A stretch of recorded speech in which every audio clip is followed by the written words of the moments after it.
पिताजी, आपका एक बैग मैंने तैयार कर दिया है और दूसरा खाना खाने के बाद लगा दूंगी। कुछ और रखना हो तो याद दिला देना। सिया ने अपने ससुर को खाना परोसते हुए कहा। हाँ बेटा, कोई जल्दी नहीं है, आराम से कल सुबह कर देना। आज तो तुम थक भी गई होगी, तुम सो जाना। जवाहर खाना शुरू करते हुए अपनी पुत्रवधू सिया से बोले।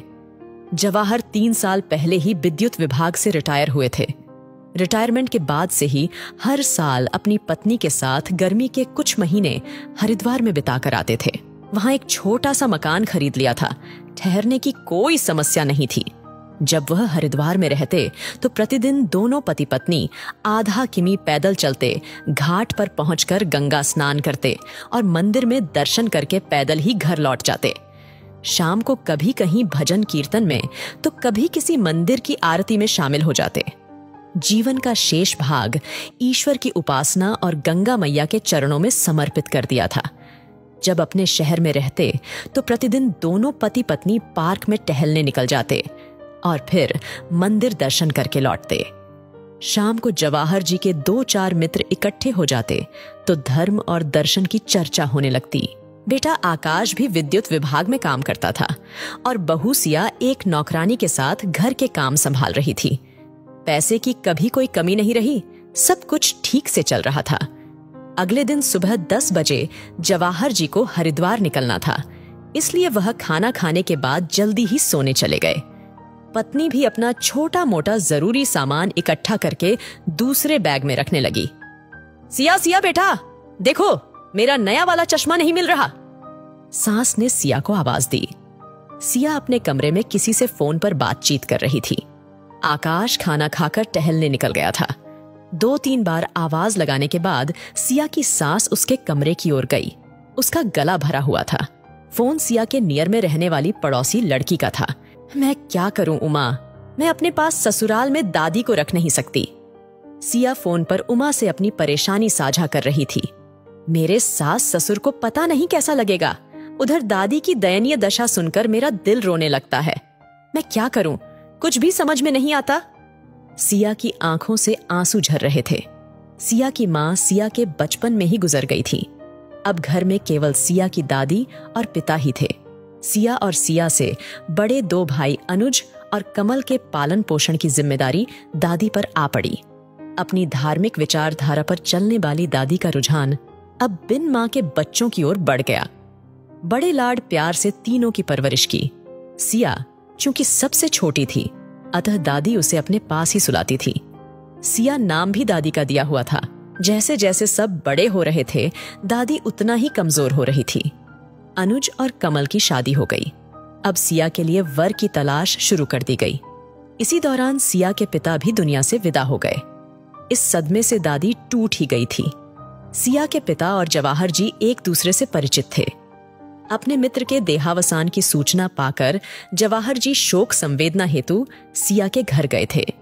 बेटे का मित्र भी बेटे जैसा ही होता है, अतः सिया की दादी ने जवाहर से सिया के लिए कोई अच्छा सा परिवार ढूंढने के लिए कहा।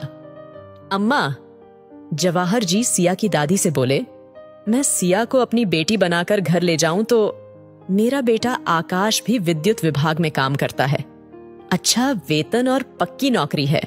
सिया मेरे घर में जाएगी तो हमारे घर में रौनक आ जाएगी। दादी कुछ नहीं बोली, बस चुपचाप जवाहर जी के चेहरे को पढ़ती रही। कोई जल्दी नहीं है, बहुओं और बच्चों से सलाह मशवरा लेकर बता देना, मैं इंतजार करूंगा। किससे सलाह लेनी और किससे मशवरा करना? उदास मन से दादी ने कहा। ऐसा लगता है कि दोनों बहुएं तो आफत टालने के लिए तैयार बैठी रहती हैं। पता नहीं क्या क्या लिखा है मेरे मुकद्दर में। पहले छोटी सी उम्र में ही पति अकेले छोड़ गए, फिर बहू चली गई और अब बेटा भी धोखा दे गया। मेरे तो प्राण सूख रहे हैं इसकी चिंता में। फिर भी पूछना तो पड़ेगा ही। हाँ अम्मा, ठीक है, मैं फिर जल्दी ही आऊंगा। जवाहर वापस अपने घर आ गए। कुछ ही दिनों बाद सिया आकाश की पत्नी बनकर जवाहर जी के घर आ गई, मगर अपनी सारी जिंदगी औलाद की परवरिश में खपा देने वाली दादी के हालात बद से बदतर हो गए। अनुज और कमल अब कभी दादी के पास तक नहीं जाते। दोनों की पत्नियां भी सीधे मुंह बात नहीं करती। 80 साल की उम्र में शरीर क्षीण होकर ढांचा मात्र रह गया था। फिर भी दादी अपनी दैनिक क्रियाएं और पूजा पाठ छड़ी के सहारे पूरा कर लेती। दादी की चारपाई घर के बाहर बरामदे में पहुंचा दी गई थी, जहां पंखा गर्मी के दिनों में हवा कम लपटें ज्यादा फेंकता था। सुबह शाम देर सबेर कोई बहू खाना दे जाती और बस फिर कोई उनके हाल चाल जानने पास नहीं आता। अपमान और उपेक्षा की शिकार दादी ने अपने मन की बात कभी किसी को नहीं बताई। सिया की एक बार दादी को लेकर खूब बहस हुई थी अपनी भाभियों से। हाँ, हमें तो जैसे परवाह ही नहीं है। अब तुम आई हो हितैषी बनकर। पिछले 2 साल से तुम ही तो खिलाने आ रही थी, वरना हम तो भूखा ही मार रहे थे। दोनों भाभियां सिया पर चढ़ बैठी। हम भी खूब समझते हैं तुम्हारी खोखली हमदर्दी को। तुम्हारी नजरें दादी की जमीन और बैंक खाते पर हैं। सीधे सीधे क्यों नहीं बता देती? अगर सच में दादी की चिंता है तो ले क्यों नहीं जाती अपने साथ? सिया अपना मुंह लेकर खिसियाहट में अपने घर वापस लौट आई और आज फिर 1 महीने बाद उमा के फोन से दादी के बदतर हालातों की खबर पाकर सिया की अंतरात्मा दुखी हो गई। सांस की आवाज सुनकर सिया ने अपने आंसू पोंछे और चश्मा ढूंढ कर दे दिया। चेहरे पर उदासी के हाव भाव साफ झलक रहे थे। अगले दिन सुबह हरिद्वार जाने के लिए जवाहर जी ने अपनी गाड़ी बाहर निकाली और सिया के सिर पर हाथ फिराते हुए बोले, चिंता मत करना, हम जल्द ही वापस लौट आएंगे। माता पिता को विदा कर आकाश अपने ऑफिस चला गया और सिया अपने घर के काम निपटाने लग गई।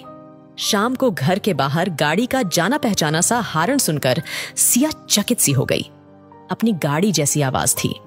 चेहरे पर फैल आई लटों को पीछे की ओर पलटती हुई सिया ने बाहर आकर देखा तो चौंक गई। जवाहर जी ही थे जो गेट खुलने का इंतजार कर रहे थे। पिताजी, आप तो हरिद्वार? हाँ बेटा, हम दोनों ही वापस आ गए। अब हरिद्वार जाने की जरूरत नहीं है।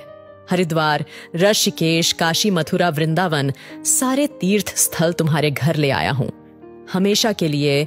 जवाहर जी ने गाड़ी का पिछला दरवाजा खोलकर अंदर की ओर इशारा कर दिया।